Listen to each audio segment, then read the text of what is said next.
के त रेडी छस्? के तिमीहरू रेडी छौ? के सबैजना रेडी हुनुहुन्छ? आज हामी जाँदैछौँ संसारका सबैभन्दा डेन्जरस इभेन्ट हेर्नको लागि। त्यो चाहिँ हो हामीहरूको चिज रोलिङ कम्पिटिसन। यसको लागि मान्छेले आफ्नो हात खुट्टा ज्यान केही पनि नसोचेर जस्ट एउटा चिजको लागि एउटा टप अफ द हिलदेखि दौड लगाउँछन्, रेस गर्छन् जस्ट एउटा चिजको लागि। मान्छेले केही पनि सोच्दैनन्। र म त्यही कभर गर्नको लागि चाहिँ अल्डरसोटदेखि all the way from Aldershot to Gloucester आइसकेको छु। त्यसको लागि चाहिँ म मस्त लगाएर बिहान हिजो नै प्याकिङ गरिसकेको थिएँ।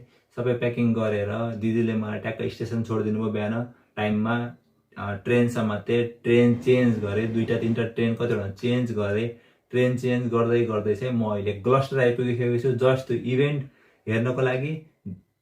त्यही इभेन्ट म हेर्दैछु, मसँगै हजुरहरू पनि आएर हेर्नुहोस्। ल हेर्नुहोस्। The next day. Good morning everyone.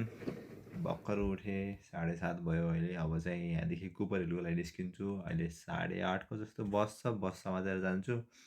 अनि हिजो राति चाहिँ भिडियो गराउन भुलेछु, एकदम थाकेको थिएँ। आई मिन धेरै हिँडेँ हिजो चाहिँ, म धेरै हिँडेको भएर चाहिँ थाकियो। अनि हिजो राति पिज्जा मगाएको थिएँ, पिज्जा मगाएँ, पिज्जा सिज्जा खाएर चाहिँ अनि एकछिन ढलेको। म त मस्त सुतेछु, थाहै पाएन, एकैचोटि बिहान उठेँ।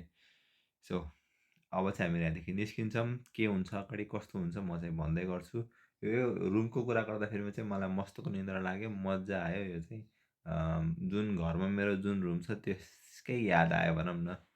सो अब चाहिँ सबै प्याक भइसक्यो, मेरो सामान सब प्याक भइसक्यो। अब चाहिँ म यहाँदेखि निस्किन्छु, सिधै जान्छु बस समात्छु, बस समातेर जान्छु कुपर हिलको लागि।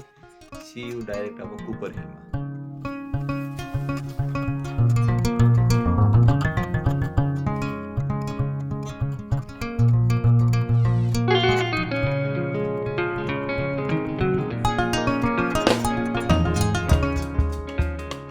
म चाहिँ आइसकेको छु। यो हिल जुन छ नि, यहाँ जाने हो हामीहरू चाहिँ। अब चाहिँ अहिले म बाटोमा हिँड्दैछु, त्यहाँ पुग्ने हिँडेर। मान्छेहरू चाहिँ अर्को रुटबाट गयो के, मलाई फेरि रुट थाहा थिएन। जुन म्यापमा देखायो म त्यहीबाट गइरहेको छु। अरू मान्छेहरू चाहिँ अर्को पुरा रुटबाट गएँ। फेरि कता जाने हो थाहा भएन नि त मलाई, त्यही भएर चाहिँ म अहिले जुन म्यापमा देखाएर चाहिँ त्यहीबाट गइरहेको छु। अब हामीहरू चाहिँ उतै हिलमा जाने हो। एकदम एक्साइटेड म चाहिँ, किनभने फर्स्ट टाइम यसरी घुम्न आएको छु। अनि अहिले हिल, त्यो हिल देख्दा त बाबा खतरा छ हो। म देखाउँछु है, एक सेकेन्ड। हामी चाहिँ जाँदैछौँ यो जुन हिल छ ठ्याक्कै। मान्छेहरू बाबै सुरुमा आएर बसिसकेको रहेछन्। पुरा ठाडै हिल छ कि यहाँ जाने हो। अहिले म यहाँ छु। अब यहाँबाट त्यहाँ पुग्न छ। अनि यहाँ मान्छेहरू चाहिँ यो बाटो पनि गइसकेका छन् कि, पुरै यहाँबाट गइसकेका छन् कि जाँदैछन्, देख्न सकिन्छ। सो म अब जाँदैछु। अब यो बाटो हिँड्दैछु। अब कति बेला पुग्छु थाहा भएन, तर त्यो हिलसम्म जानु छ। एकदम एक्साइटेड म चाहिँ। अब हेरौँ, रेस चाहिँ खतरा हुनेवाला छ। भर्त्याङ भुर्तुङ गुल्टिँदै ल गाइस। अब सिधै वहीँ माथि गएर भेट्छु है त म।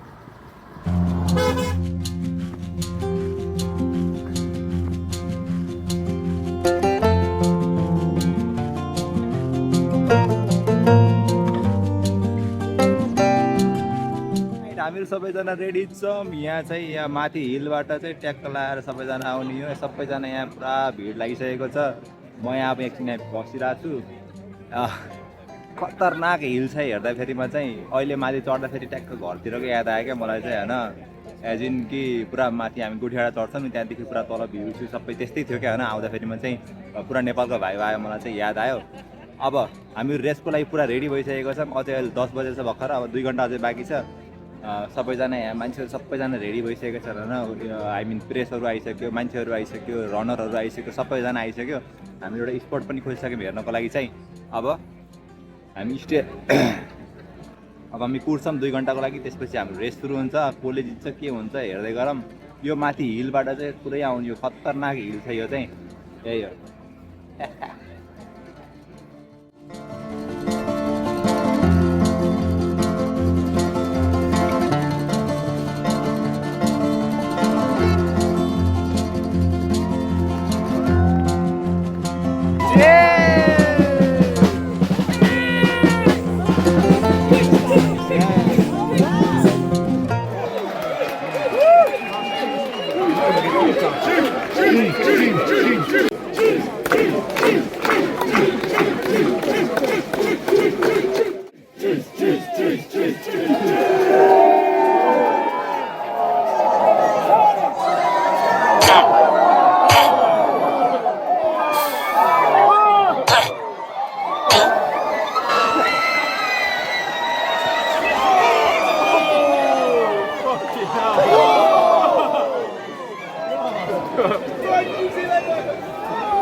we go again.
इभेन्ट कस्तो लाग्यो तिमीहरूलाई कमेन्ट गरौँ है। मलाई चाहिँ एकदमै खतरा लाग्यो, सोचेको भन्दा पनि झन् खतरा रहेछ क्या इभेन्ट चाहिँ। हेर्दाखेरि भिडियोमा हेरेको थिएँ, फोटोमा हेरेको थिएँ, त्योमा चाहिँ हिल त्यस्तो खडावाला मानेको थिएन क्या। तर अहिले यहाँ आएर हेर्दाखेरि त लामो पनि त्यस्तै उचाइ पनि त्यस्तै, आई मिन यस्तो यो स्लोप भन्छ नि त्यो पनि त्यस्तै नै के, एकदमै खतरनाक। एकजना चाहिँ हस्पिटलै भर्ना, आई मिन हात समथिङ के भयो त्यसको चाहिँ, त्यसलाई चाहिँ लगेर गयो स्ट्रेचरमा। अनि कतिको चाहिँ हात यसरी काटेको छ, कति के गर्छ। यहाँ चाहिँ डिफ्रेन्ट ड्रेसअप गरेर आएको के हुन्छ नि त, कोही अब कुनै देशबाट आएको छ, कोही कसो देशबाट आएको छ, गिनिज वर्ल्ड रेकर्ड होल्डर पनि थियो।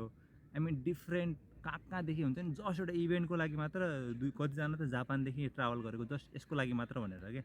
भन कतिजना कहाँदेखि आएको छ, कतिजना कहाँदेखि आएको छ, कतिजना युट्युबरहरू आएको थियो। अनि ग्रिन म्यान समथिङ को थियो त्यो पनि आएको थियो, धेरैजना आएको थियो के है। अनि एकदमै दामी भयो इभेन्ट चाहिँ, एकदमै खतरनाक भयो। सबैजना चियर गरेको, के अरे हुटिङ गरेको, चिज गरेको, एकदम रमाइलो भयो है। मजा आयो जे होस् भनौँ न। कतिले यो फर्स्ट टाइम देखेको होला, कस्तो लाग्यो कमेन्ट गरौँ होइन। मलाई चाहिँ एकदम सोचेको भन्दा चाहिँ अलिकति बढी नै दामी लाग्यो भनौँ। एउटा सोच लिएर आएको थिएँ, तर एकदमै त्योभन्दा अलिकति राम्रै लाग्यो। अनि अर्को कुरा भनेको चाहिँ त्यो आई मिन धेरै मल्टिपलचोटि गर्दो रहेछ कि, माथिदेखि तल, तलदेखि माथि, माथिदेखि तल, तलदेखि माथि गर्दो रहेछ। अनि लास्टमा चाहिँ सबै सकेछ, सबै माथिको अनि त्यही भट्टाम ननस्टप जो पाइदियो पनि आएको थियो, त्यो पनि एकदमै खतरा थियो। एकचोटि त मलाई बिचमा पनि हुन्छ नि, म पनि गइदिउँ जस्तो भएको थियो कि है। मजा आयो, जे होस् इभेन्ट चाहिँ दामी भयो। अब चाहिँ घर जानुपर्छ। अब यो बाटो यहाँबाट मुनतिर चाहिँ तर भिर तलतिर अब हिँडेर गएर बस समातेर ट्रेन समातेर त्यसपछि यहाँदेखि म पनि जान्छु। इभेन्ट कस्तो लाग्यो कमेन्ट गर्नुहोस्। अनि कस्तो भयो सबै एक्सपिरियन्स, मेरो एक्सपिरियन्स एकदमै दामी भयो भनौँ होइन। हजुरहरूलाई कस्तो लाग्यो भिडियो कमेन्ट गर्नु होला। सी यू अब नेक्स्ट भिडियोमा, त्यति बेलासम्मको लागि see you, tata bye by.